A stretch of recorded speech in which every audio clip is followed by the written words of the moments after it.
And what is the main thing that you're most excited for when it comes to putting out this book?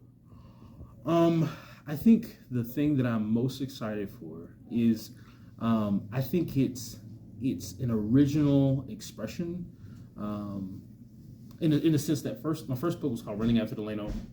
In that book, while it was definitely original, I think it was a small part in a bigger story, right? In the sense of the Orangeburg Massacre is a story that I think students should hear about, not only in Orangeburg, but just kind of throughout the world. And so I wanted to write a YA fiction because I had never seen a YA fiction in my library, even coming up in Orangeburg. And so I was like, this is a part of a deeper, how can I put it, catalog, if you will, of people who have written or engaged this topic. But Rashard Freeman is to my knowledge, an original conception of or interaction with this particular genre. And so I think that's really cool. I think there is a faith component of it. I'm a bivocational minister. That's definitely in there. And so I want people to at least interact with the Christian faith and interact with it. I tried to separate it as much as I could, because I don't want people to think that because I'm a Christian and therefore I'm an entrepreneur. It's like they're separate things, but I wanted this family that to come from, this was their perspective, and this is what allowed them to not put work in the chief place. They put something that was bigger and greater than their actual work in that place. And so I wanted to have that interaction, or that I want them to interact with that. So I would say my Christian faith is definitely a part that I hope there's a takeaway there. I hope that there's a takeaway of the originality. There's a part of the book I talk about the ingredients game. And what that means is that, I think the goal of learning isn't just to copy and paste. The goal of learning is how can I take the ingredients of what you're doing, and from those ingredients make new recipes. And so I think that's what education looks like. And so, I like to say, I think that those are some of the key pieces of faith, that they would take the ingredients and make their own. And I think that the originality, if you will, or something new, something that's fresh in an innovative way to get financial literacy and to inspire their imaginations towards entrepreneurship. And what was this process like putting this book together? How fun was it to take this mental space and put it on paper? Okay, that's a great question. So for me, I am a fan of these. Hold them up. I got plenty of them. I'm a legal pad person, right? And for any aspiring writer, I would say that the process for me starts with the vomit, right? That you vomit it all on the page. And I found about 25 pages of this is about a chapter, give or take. And I think sharing that process, I think, is always cool.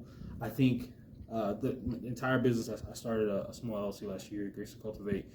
And what I want to do with that is I want people to see an inexpensive business model, right? And so my primary components of what I use, there are other resources, software, that sort of thing, but I use primarily paper, pencil, and broadband internet. Maybe this cell phone or laptop.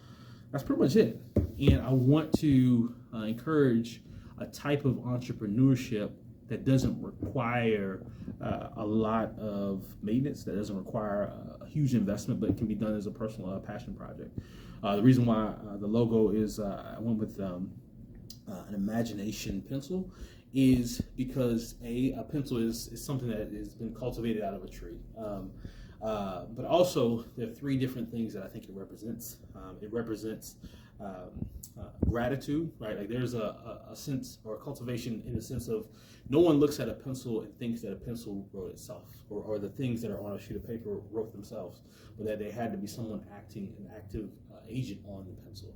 And so I think it inspires a type of a view of something bigger than ourselves working in order to create something, right?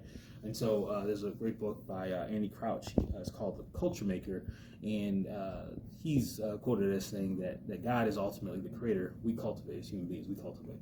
And so I love that concept. So imagination is a big part of it. Another part of it is cultivation, imagination, cultivation, and accessibility. And so The last one, accessibility, is important and key, because what I'm trying to say with that is I've been in some of the nicer parts of the world, but I've also been in some tougher areas. I had the privilege of serving with a group called the Impact Movement, and we served in Chambron, Haiti. And one thing I found was remarkable was the fact that even in those areas, people still had access to pencils. They still had access to school supplies and that sort of thing. And so it was like, whether I am in the poorest of the poor or whether I'm in the richest of the rich area, this is still a place that people can have a certain type of access to this type of growth, building, etc. And so that's kind of the whole gist of the business model, because hopefully one day I just want to give this away to someone who is more entrepreneurial, who would like to produce in a variety of different ways, and just show them like, hey, like with a big imagination, there's some things that you can do. So I essentially call it an imagination brand, because we're just trying to raise the imagination of what's possible. And so what that looks like is, in brief, how to help the next generation work smarter and not just harder. And so that looks like skill building, career development, entrepreneurship. And so that's the brand. And so if someone were to go to @Grace2Cultivate on all social media handles, they'd be able to find our digital content. Yes, sir. And how will somebody be able to find this book? So they can go to Grace2Cultivate.com, or they can go to the Amazon store and they'll be able to type in Rashard Freeman Teenage Entrepreneur. Book One, The Push Collective is what it's called, the name of the book. And it should be available. Our target date is January 16th. And so that's Martin Luther King, that holiday. And I'm going to put it out that day. All right. Yes, sir. Thank you so much. Yes,